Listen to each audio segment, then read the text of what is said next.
So let's say Trump.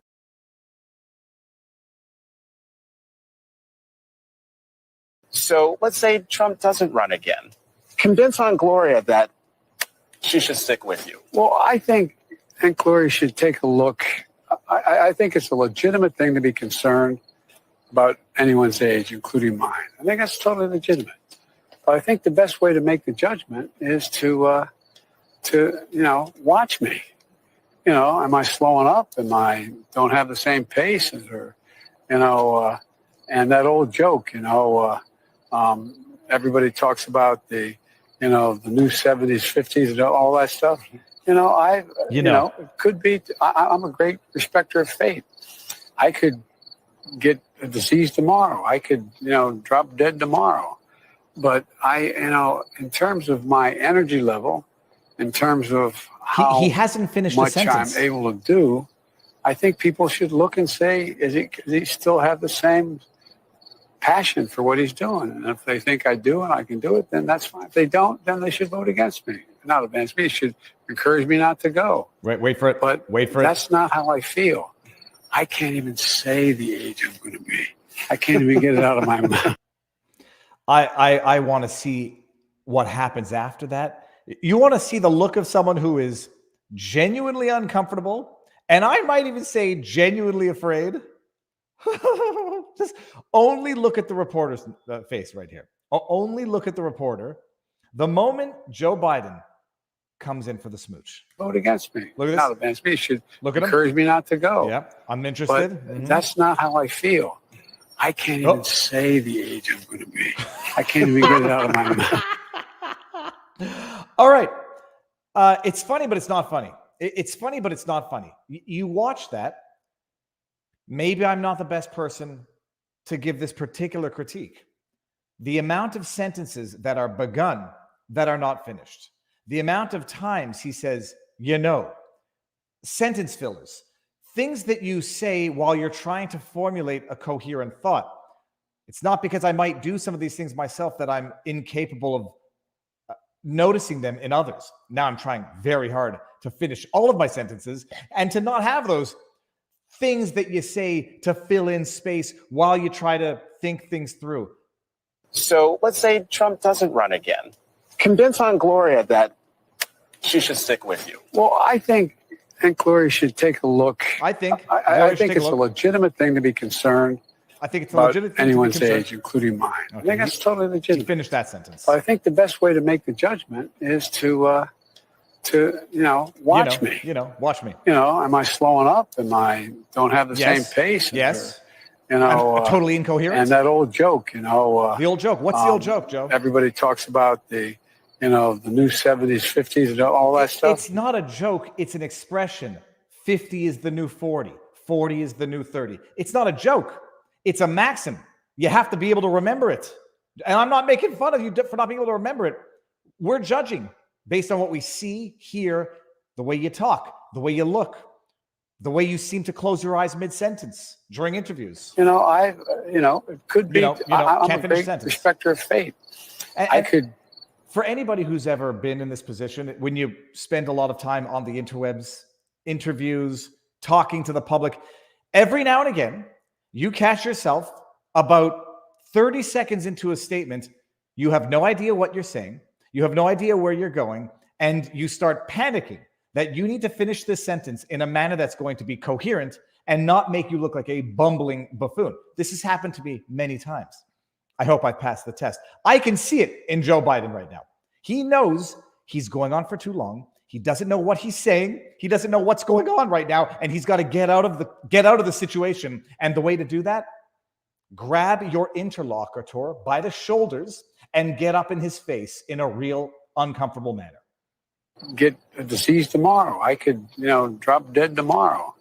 But in terms of my energy level, in terms of how much I'm able to do, I think people should look and say, does he still have the same passion for what he's doing? We're talking energy, not passion, by the way. So, but If you don't think I'm good enough, don't vote against me. Wait a minute, don't do that. That doesn't make any sense. And if they think I do and I can do it, then that's fine. If they don't, then they should vote against me. No, Not against me. don't do that. Encourage me not to go. Okay, change the subject. But that's not how I feel.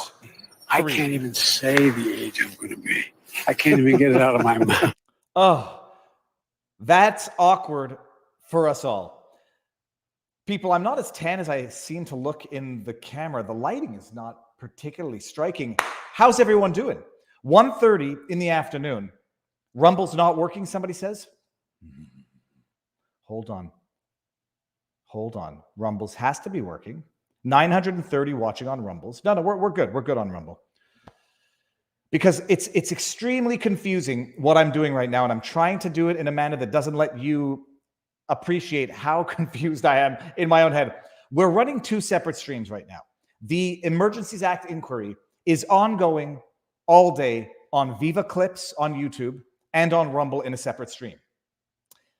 There's audio to that, which, because I'm running all of my streams off my stupid Mac laptop, whatever this thing is, my MacBook, I only have one output. So I hear the Emergencies Act inquiry audio as I'm streaming, unless I take the headphones off my ear, because I can't mute it. I can't shut the window down in StreamYard, otherwise I lose the stream. So for anybody who wants to watch and follow what's going on with the Emergencies Act inquiry, with comments, with a chat, so you can talk to people in real time, I pop in and out, Viva Clips on YouTube and a separate stream on Rumble.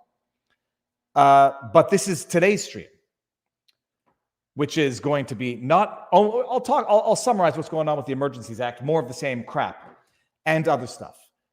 Merrick Garland is supposed to be going live at 1:30, and now it's 1:36. And if he goes live, I'm going to hear that audio in the background as well. Then I'm going to bring that up, unless Merrick Garland is live already.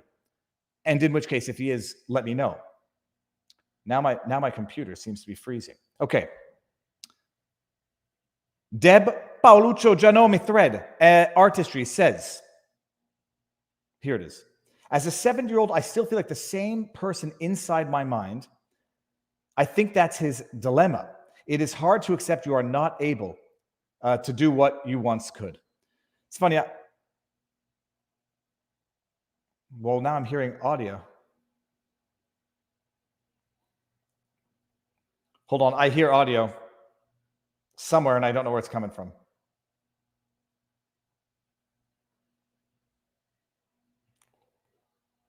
Okay. One of the streams just became unlive. Now I got to go back. Sorry about that. So we're going to do a stream today.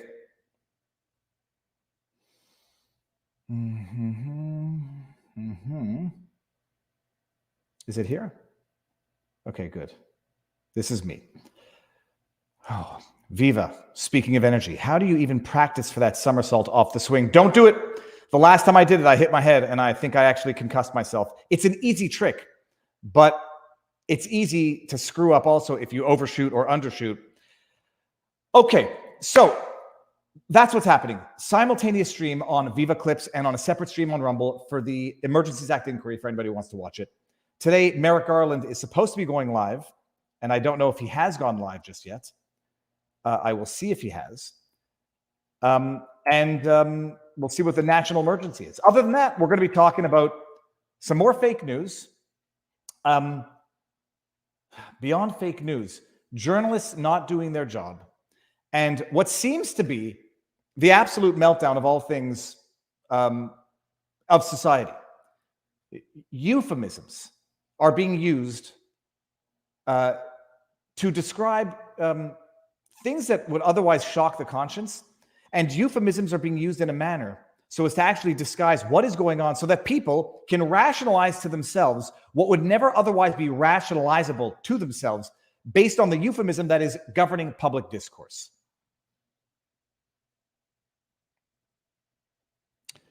Rob A. in Rumble says, Viva, tell people to move to this chat if they are watching you live on Rumble. Well, and then that's what I want to do is also just put the link to Rumble. This might be too confusing. Maybe I'll just get a second computer and run the inquiry on a second computer. Okay, before we get into anything, before we get into the stories, and there's an 18-year-old tennis player suffers a heart attack. Nobody knows why. Doctors are baffled. And journalists aren't doing their job. The Euphemisms. Dylan Mulvaney, trans individual, visiting President Biden at the White House to talk about girlhood. Fact checks off the charts. Fact checks about a certain spike in a certain condition that the fact checkers have to come in and say, okay, yeah, the number's there, but there's no correlation to whatever you want to correlate it to, so ignore it and move on.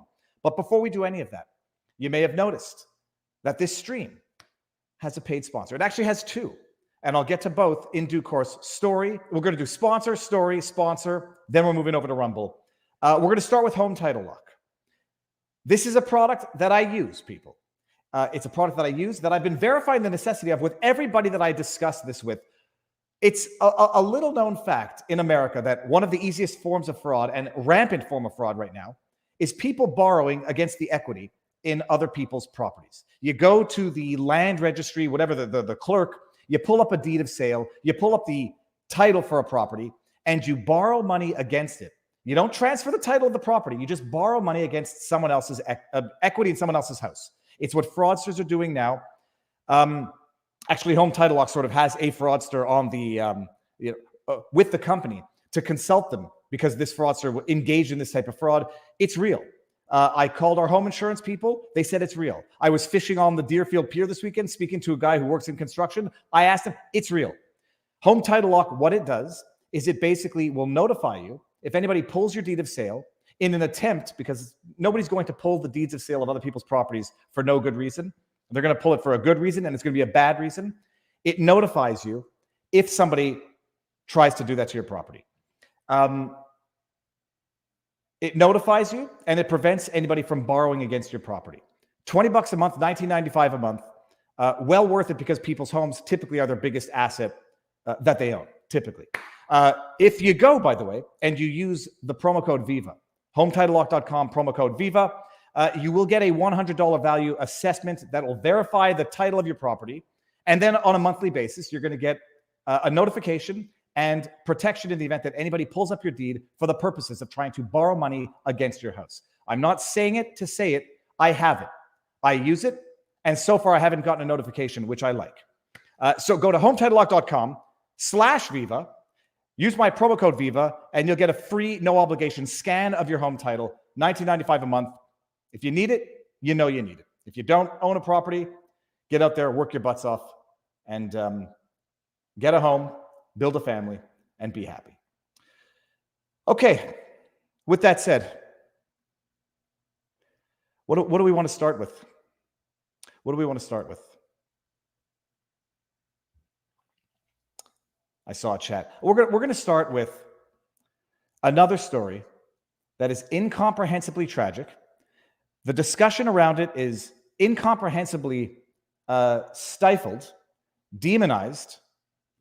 How am I, Vivi? Nature lover? I'm good. I'm just realizing I wore the same shirt last night, and I think it's going to show sweat because it's hot in this office. You know what? I'll bring this super chat up because it's going to segue into the subject, and also a good reminder. No medical advice, no legal advice, no election fortification advice. YouTube takes 30% of super chats. I thank you for the support. If you're so inclined, feel free. Rumble only takes 20% of Rumble rants. So if you want to support, that's the place to do it. But I appreciate it everywhere. No obligation, whatever. Janet S. Dr. John Campbell. Scotland is requiring an inquiry into increased deaths in babies during 2020-2021. Great sidebar. YouTube channel, Dr. John Campbell. I watched Dr. John Campbell. I reached out to him via Twitter DM. Hopefully he'll get back to me.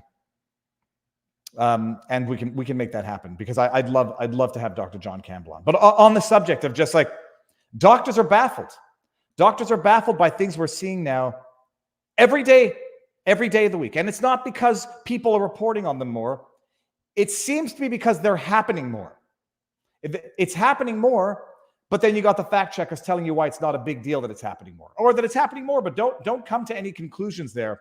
Don't do too much of that thinking for yourself. It's not good for you. Might get you deplatformed. This is the latest story. It's going to shock you. High school tennis player. This is out of Indiana. And then you're going to say, where are the journalists? Someone on Twitter referred to me as a journalist. I'm an analyst. I'm an analyst and a talkative individual who likes to get to the bottom of things. Maybe that's what a journalist always meant. It's in diet and fitness, by the way. That's beautiful. I didn't notice that the first 15 times I read this article. The date, it was October 20th. We're the 24th now, so just last week. High school tennis player's teammate and coach save his life after sudden cardiac arrest of a high school teenager. Just these are normal things now. If you think they're abnormal, you're the abnormal one. When Drew Strasser collapsed, his teammate Jake performed CPR and his coach used a defibrillator to help. Their quick action likely saved his life. I won't say likely. When someone's heart stops beating, it's not going to start. And by the way, by the sounds of this article, it wasn't arrhythmia. It wasn't palpitations. It was a sudden heart attack.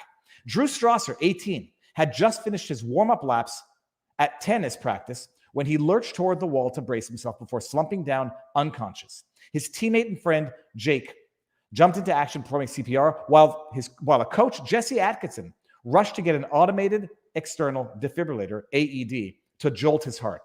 Their quick action likely saved his life. Listen to this. I never would have thought it would be my kid.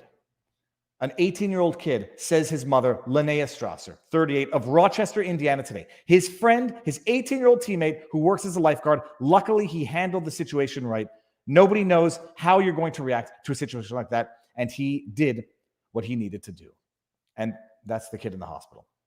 Early practice ends in an emergency. Okay, so let's see this. He wakes up early, goes to practice. It wouldn't have been as likely that they could have saved his life without the AED had he not be inside the school in close proximity to it. Ambulance took him to a hospital within an hour. They stabilized him. His parents wondered if Drew Strasser experienced a seizure, so his mom called the principal to try to find out more information. The EMT thought it might have been a heart attack. Once the Strassers got to the hospital, they received a little more information. They told us, no, he didn't have a heart attack. It was that he was in sudden cardiac arrest. Linnea Strasser said, it was very traumatic, scary, scary morning. Sudden cardiac arrest is defined as the abrupt lost, what's up with the typos in this? Abrupt loss of heart function, breathing, and consciousness. Whereas a heart attack is when blood flow to a part of the heart is blocked. So it's even worse. His parents couldn't believe what was happening, yada, yada. Hey, his parents couldn't believe what was happening, but I think a lot of people out there can believe what was happening. The kid's 18 years old. He's from Indiana. He plays tennis. The interesting thing is now when parents are 38 years old to, let's just say 55 years old, sometimes you can pretty much guess that the parent might have more of a social media footprint on certain platforms than the kids. 18 is pretty young. I mean, 18 is pretty young and pretty old. They probably have a social media footprint. There's homework to be done here for anybody who wants to do the homework. The first question I had was, okay, Indiana. Joshy G says, we had a 15-year-old die on the football field like 5 years back in my small town. It's something that happens during times of physical exertion. Absolutely. I recall incidents of it happening as I grew up. Few and far in between. Oftentimes followed by an investigation. Oftentimes followed by a lawsuit if, for example, they were making football players do strenuous workouts on a hot summer's day. Hot, humid summer day, heat stroke. Heat stroke is different than sudden cardiac arrest. This is no medical advice. I'm just reading a chat. Brody Dover. If your heart stops, the AED won't do anything because that'll be a PEA. You need to tell me what a PEA is. AEDs will shock ventricular fibrillation and a few other arrhythmia. What is a PEA in that context? We are live on Rumble as well. So, it used to be that there were journalists who would say, okay, by the way, this story is not about the miracle that is the AED. Funny thing, AED in French is Association des étudiants en droit. I was the president of the AED in French, Law Student Association. AED, the defibrillator. It's the defibrillator. You see them in back. The story here is not the miraculous nature of a defibrillator. It's not the fast thinking of this dude's best friend for whom he will be, indebted and grateful for the rest of his life. It's not. It could be about knowing CPR and knowing first aid so that if anything like this happens, you know what to do. The story of this is it's another 18-year-old kid suffering another heart issue, and people don't seem to be asking the proper questions. The journalists don't seem to be delving into social media footprints that might find explanations. But first question I had, Indiana. Okay. Let me just get the link here. Indiana. What's the immunization schedule of Indiana like? Is it mandatory in schooling for the Rona? So first things first. This appears to be the Indiana required and recommended school immunizations. First question for anybody who's interested. What's the status of the Rona jab in Indiana? Well, if we look here, we can see under the recommended sections, COVID-19, as of kindergarten to 5th grade, is recommended. The COVID-19 is recommended grade 6 to 11. And for grade 12, COVID-19 is recommended. If you look over here, it says COVID-19 vaccine is recommended for all students 5 years of age and older per CDC and FDA's emergency use authorization. Review required after FDA full approval.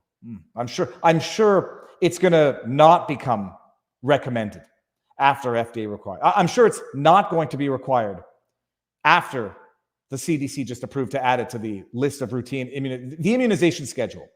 So Indiana, it's not mandatory for kids, but it's recommended. Another question is this. Can I ask the question? Has this kid been vaccinated? The mother's giving interviews. The mother's making contact. Did anybody think to ask that question? Or is it rude? Is it rude and impolite in the context of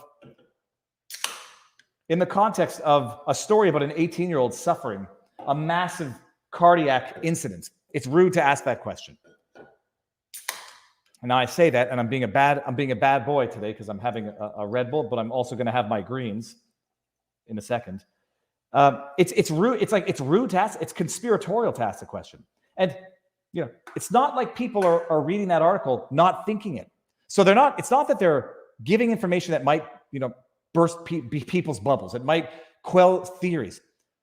They're not asking an obvious question, providing information that they know people reading this story are looking for. And they're doing a disservice to everybody, to the viewers, to the victims, to potential victims. If the answer is no, this kid's intact, okay, well, people are going to have to find other dots to connect. If the answer is no, this kid was not intact, people have to start answering some questions, and people have to start facing some realities, because it's not a question of protecting someone who's already been a potential victim. It's a question of making sure that we can act accordingly, potentially, hypothetically, to prevent this from happening to another person in the future. Don't ask, don't tell. I get that. That was the old. This is we pulled this up last night as a fact check. We didn't really get that far into it. I'm gonna do it now. The increase myocarditis graph fact check. Listen to this. We're going to see if I can find that article. Oh yeah, a visual graph. Let's see this. Is this the one that we had yesterday? Yeah, we go. This is what we had yesterday. So you've seen people sharing information on social media, sharing screen grabs, clips, yada yada. This is how many Barris incident reports were for the last 20 years. This is how many there have been in the last 2 years. Here's incidents of myocarditis over the last 20 years. It's McCullough, not McCullough. Yes, McCullough, Peter McCullough, I think, talking about it. This is how many incidents of myocarditis there typically are per million. This is what we have in the last 2 years. Trust, but even don't trust. Verify. So there was this. This is one of the graphs. Who's this from? Lars. Are we going to be able to get this? You can't see what I'm seeing. I'm just going to go to see who the account is from. Lars Svensson, philosopher, guitarist. Here, I'll show you this. You have to check profiles just to see, not to undermine based on nothing, but this is Lars's profile. Okay. Philosopher, guitarist, analyst. Puts out a tweet. The tweet says this. Where'd the tweet go? And nothing to see here. All myopericarditis reported to VAERS by year. All vaccines, 2010 to 2021. And then you got, I think it's in reports of and it's in thousands. Fact checkers have to come in, obviously, to fact check this. So let's just see what the fact checkers have to say about it. And you're going to understand this, by the way. Fact checkers are wordsmiths of the devil. That's my, I mean, that might go on a shirt. Fact checkers are wordsmiths of the devil. I don't consider myself to be a fact checker, by the way. So hashtag confession to projection, which is already on a shirt. No. And I don't wordsmith. We know intent. We know spirit. We know essence. We know what people understand. When someone sees that graph, they're not saying necessarily that spike from under 1,000 to near 10,000, 12,000 is directly only and necessarily correlated to one thing. Some might be thinking it. Nobody's showing correlation yet. We just want to know whether or not the number is accurate. So fact checkers have to come in and fact check. Fact check graphs showing increase in myopericarditis after COVID-19 vaccine rollout does not confirm link. Of course it doesn't. Nobody said it did. Are the numbers accurate? A visual showing reports of myocarditis and pericarditis increasing in the United States in tandem with the country's COVID-19 vaccine rollout has gone viral online. Is it false? Are the numbers wrong? That's all we want to know. Fact check. You can draw your inferences. You can negate other people's arguments. We need to know the facts. Are the numbers accurate or are the numbers not accurate? The Centers for Disease Control and Prevention, CDC, is investigating the cases, but says a relationship has not been confirmed. Okay, that means the number's accurate. The number's accurate, relationship not yet known. Social media users have shared a red bar chart showing total yearly reports to VAERS of myocarditis and inflammation of the heart muscle and pericarditis, inflammation to the heart's sac. Here, here, here, and here. Thank you. It's such good work. The data includes reports after all vaccines from the years 2010 to 2021 after all vaccines and appears to show more than 11,000 reports for 2021 alone compared to very low numbers in previous years. Okay. Is the number accurate? Reuters, you wordsmiths for the devil. Captioning the bar chart in a post, one social media user wrote, here, how straight, yada, yada. Did you notice it? Okay, thanks. Thanks for attacking what the correlation that people are drawing when you're supposed to be fact checking the number. However, there have not, here we go. However, there have not been this many reports of myocarditis and pericarditis to VAERS after COVID-19 vaccination, according to the CDC and Reuters analysis of the database. The claims that the cases have risen drastically after COVID-19 vaccination also misses context. Hold on. Just see what the chat is saying here. I'm trying to understand what's the point here. However, there have not been this many reports of myocarditis and pericarditis to VAERS after COVID-19 vaccination, according to the CDC and Reuters analysis of the database. The claim that cases have risen drastically after the vaccination also misses context. Please give us the context. I don't understand this statement. VAERS, managed by the CDC, documents suspicious reactions to COVID-19 vaccines to detect possible safety issues. It is true that since 1990, most of the myocarditis and pericarditis reports to VAERS were made after the U.S. COVID-19 vaccination program began.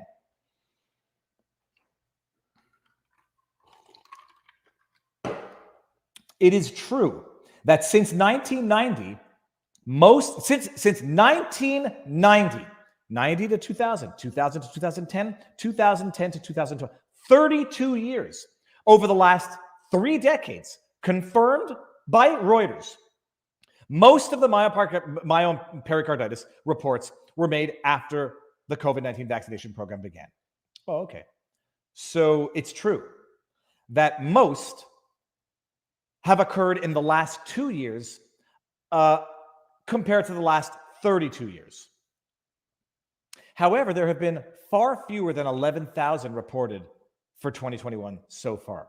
However, there have been far fewer than, let's hear this. The graph originally published shows reports of the condition after all available vaccines. OpenVAERS has yet to respond to Reuters' request to detail their search methodology, but a Reuters analysis of VAERS entries for myocarditis and pericarditis found fewer than 3,500 instances. So it's only more than 3 times more than previous years. Oh my goodness.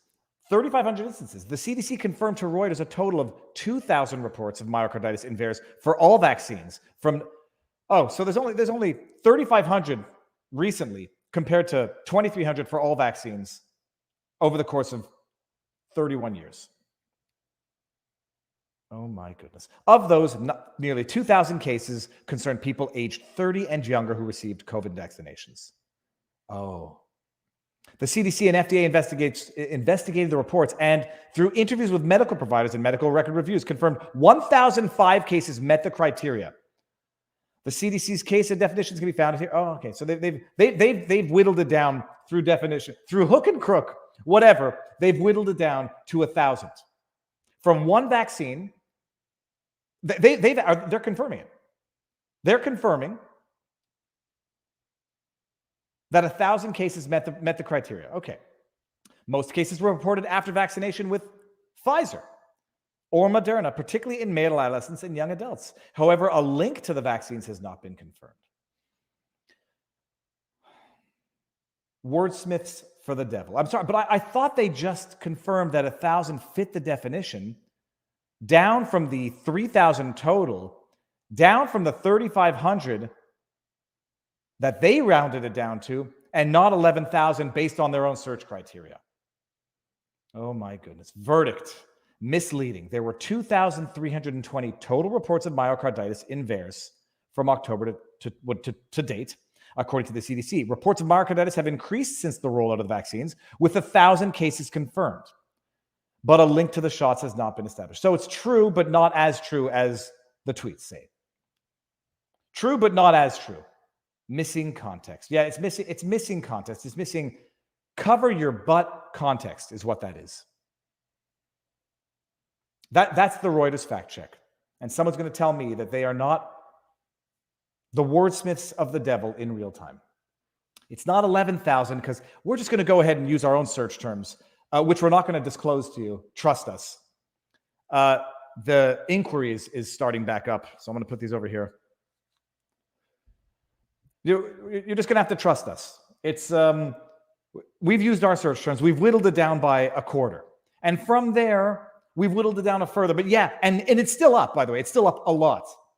Just not as much as you said. So missing context. Oh, yeah, and that thing, we haven't been able to establish a causal link, but we recognize it. So, oh, Garland is on.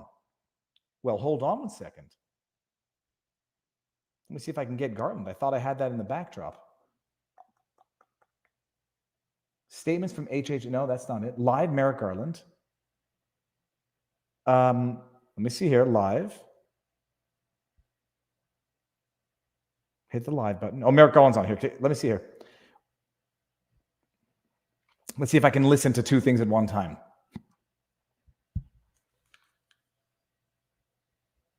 Everyone in our country, and we will defend the integrity of our institutions.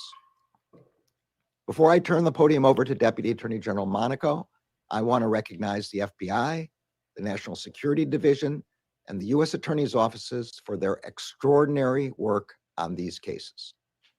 Now, Deputy Attorney General Monaco. Good afternoon, and thank you, Mr. Attorney General. The Department of Justice will not tolerate threats from a foreign power to the rights of Americans or to our nation's institutions. As the Attorney General has laid out, the cases unsealed today take place against a backdrop of malign activity from the People's Republic of China that includes espionage, harassment, obstruction of our justice system, and unceasing efforts to steal sensitive U.S. technology. Is this new? In the words of our intelligence community, China seeks to be a major power on the world stage. It is. And to challenge the United States in multiple It is arenas. doing that right now. Today's in multiple cases arenas. make clear that Chinese agents will not hesitate to break the law and to violate international norms in the process. Two of those cases, in particular, show the lengths they are willing to go in pursuit of unfair advantage. But the defendants charged today met their match in the agents, analysts, and prosecutors of the Department of Justice. According to one indictment unsealed today, 2 intelligence officers attempted, through bribery and espionage, to obstruct the federal criminal prosecution of a global telecommunications company headquartered in the PRC. The defendants attempted to bribe someone they believed was an insider to steal the prosecutor's playbook. He was a mole. Including who the prosecutors were meeting with and what they would argue in court. All so that the company could unlawfully gain an edge and undermine the government's case. But the insider flipped the script on the defendants We're by gonna make a movie working about this. not for them, but for Team America. The defendants She actually just desperate said Team efforts America. to sabotage this prosecution. Oh my! Have they exposed not the seen Team PRC's America? government's commitment to tilting the playing field in favor of Chinese corporations abroad. Far from accepting the rule of law, It's a parody. They become PRC parody. agents sought to use bribes to help the Chinese company obstruct and evade it. This case exposes the interconnection between PRC intelligence officers and Chinese companies, and it demonstrates once again why such companies, especially in the telecommunications industry, shouldn't be trusted to securely handle our sensitive personal data and communications. In another matter announced today, individuals associated with the Chinese government Why would this allegedly be such a massive continued emergency its if it's relentless not campaign something of a to publicity gain stunt? access to our technology, recruit agents, and attempt to stifle the free exchange of ideas.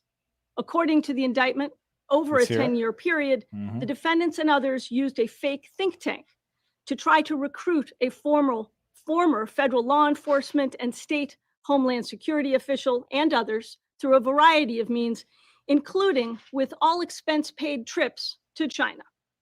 In each case, though, the plots failed Oh. because the men and women of the Department of Justice defended our institutions and thwarted the persistent threat posed by agents of the PRC. I want to thank the agents, analysts, So and this is prosecutors a in massive all press 3 of conference these to cases announce for their indictments tireless work for. on behalf of the American people. Mhm. And now I'll turn the podium over to FBI Director Wray. Oh, Ray, let's see what he has to say today. Well, thank you. First, let me begin by pointing out that 10 of the 13 charged individuals we're discussing today are Chinese intelligence officers and Chinese government officials. When have they ever held a press They're conference like this charged in for 3 such? different cases that might seem at first glance to be about unrelated issues. However, and this is something that I've been talking about for years now, each of these cases lays bare the Chinese government's flagrant violation of international laws as they work to project their authoritarian view around the world, including within our own borders.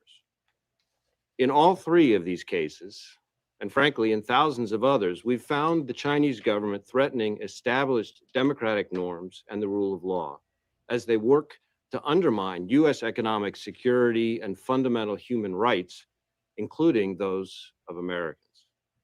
We also see a coordinated effort across the Chinese government to lie, cheat, and steal their way into unfairly dominating entire technology sectors, putting competing U.S. companies out of business. As I've pointed out This doesn't even before, have to do their with- economic this is- assault and their rights okay. violations are part of the same problem. I don't really. They both flout the rule of law. And one of the purposes of the Chinese government's repression is to make it easier to steal our innovation. They try to silence anyone who fights back against their theft, companies, politicians, individuals, just as they try to silence anyone who fights back against their other aggressions.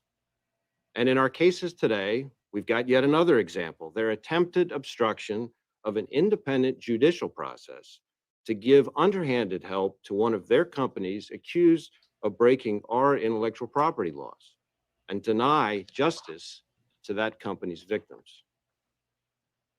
Since I started as FBI director, I've been repeatedly sounding the alarm about the Chinese government's disregard for fair business practices, for international norms. So they're going to go to and war for the with rule of China. law. The FBI has been reaching out and warning, and more importantly, helping the communities the Chinese government targets. Businesses of every size and in almost every sector, from agriculture to green tech to semiconductors, the Chinese American community, academia, and state and local governments, and our foreign partners around the world. Today, every one of those partners is awake and alert to that threat in a way that just wasn't always true 5 years ago. And our success, All right, well, this is boring. Do we bringing want to more and more continue listening to partners this? fight highlights something else important. Beijing may think our adherence to the rule of law is a weakness, but they're wrong. Yeah, can you imagine what We're Beijing disrupting thinks Chinese about government America's criminality and aggression, respect not of the just rule of law? while adhering to our values, but by adhering to our values. Our democratic and legal processes arm us with weapons that China doesn't have, among others, real partners and allies. And our partnerships help protect the American people every day. What is this? Is a public service Today's announcement for the cases are no Biden different. government? We couldn't have accomplished this work without our foreign partners and the U.S. academic community in particular. One reason we've had so much success bringing partners to this fight Can you imagine? against They the Chinese sold this government's like it was going to be. is that they see Well, some people through thought it was going to be an announcement of Beijing's World War hypocrisy. III. For example, they see the type of CCP hypocrisy on display in our Fox Hunt case today. Yet another case where the Chinese government officials and co-conspirators mercilessly harassed a naturalized U.S. citizen to try to force him to return to China against his will. They accused the victim in this case of embezzling money, but two of the subjects who targeted him, two of the Yeah, that's a defendants good question. Why charged today, it's such a terrible country, China. are but themselves actually involved in a scheme to launder millions of dollars. all of And a as sudden, if that weren't Dems are the enough party of law evidence and that order the people, real right in purpose time for of November their next week. operation was political. Oh boy. They gave their victim a deadline to return by the 20th CCP Congress earlier this month. Okay, now the other hearing is back up. They're focused So on now I repression, hear the Emergencies not Act law inquiry enforcement. and this guy. But our partners also see the CCP's broader hypocrisy. The fact that while the CCP claims to stand for sovereignty and non-interference in other states' affairs, what the Chinese government actually does is interfere with sovereign There's an governments internet around problem the at world the whenever Emergencies Act doing inquiry. so suits Beijing. Here, interfering with our independent judiciary, violating Make it both stop. our Does it- sovereignty and the norms of Chat, police one or conduct to two. run One, end lawless it, move on. intimidation campaigns Two, here continue listening our to the backyard. FBI. and corrupting our don't know academic where your freedom iPad is. to further their campaign of repression and theft. One, The FBI is going stay, to continue two, to what did I say? what Was we it one mean leave, two and stay? mean what we say. So our partners, both here and abroad, One many of whom leave, tell us they're two battling stay. Chinese aggression themselves, know they can depend on us This is against the Oh, Chinese man. government and countless other dangers. okay. Look, it's Finally, gonna, let me urge gonna be any boring. person or company being targeted or approached by the Chinese government to Oh, okay. I'm gonna put that on. I'm gonna put it on pause. I don't think we need to watch this anymore. This is. We can catch up on that later. StreamYard. This is the wrong StreamYard. Let me go to the other one, and we're gonna move this on over to Rumble in about 2 seconds. Or not 2 seconds. Give it 5 minutes. Let me get the window back.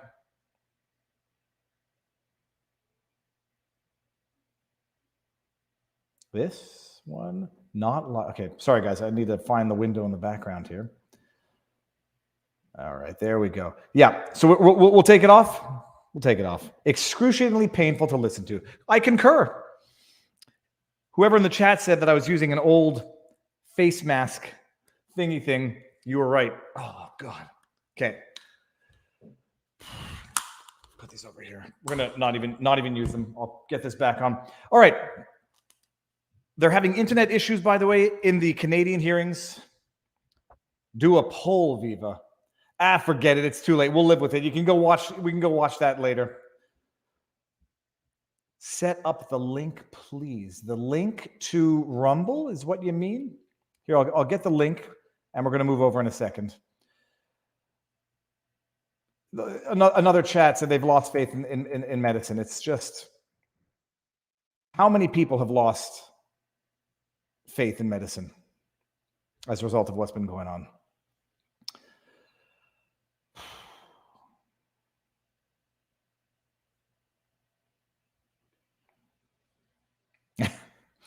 Barb Ariane says, "You're actually killing me, Viva. They want emergency broadcast system alerts and total lockdowns by any means."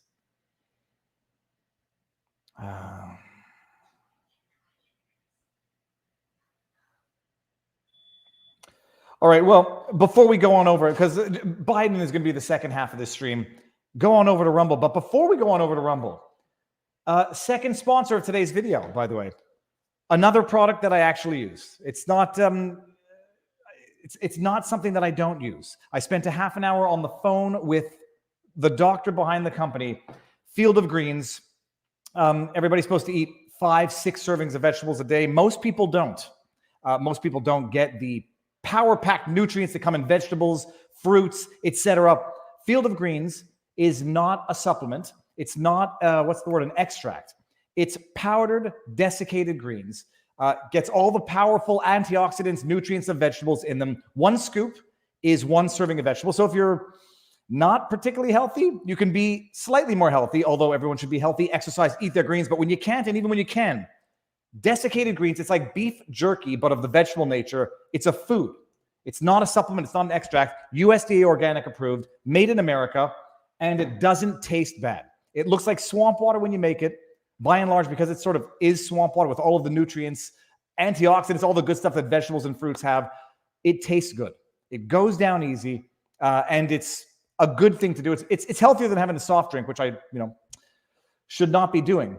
And it's a good way to get your dose of fruits and vegetables if you don't eat enough. And even if you do, it's a good way to get a little more.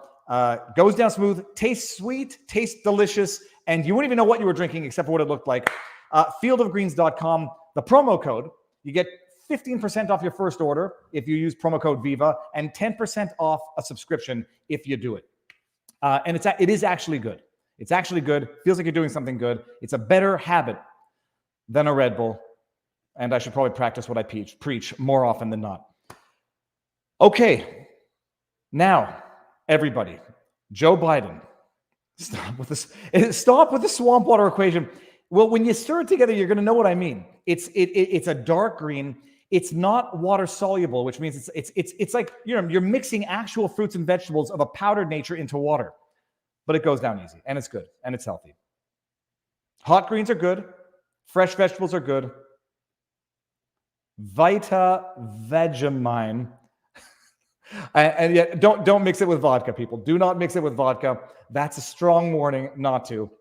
Fieldofgreens.com, home title lock. Thank you very much for having the courage, the audacity to sponsor a channel of the hinged, the fringed minority who hold unacceptable views. All right, everybody, move on over to Rumble.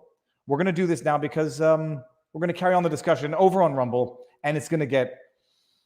You thought it was ridiculous with journalists not asking the questions, with people not being allowed to have the discussion, with fact checkers whittling things down through wordsmithing of the devil. Well, if fact checkers are the wordsmiths of the devil, politicians are the wordsmiths of the devil as well.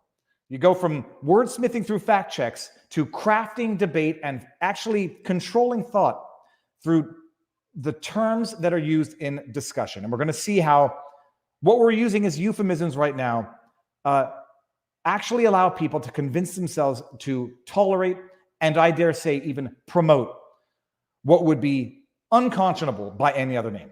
Head on over to Rumble, people, and I'm going to remove the link here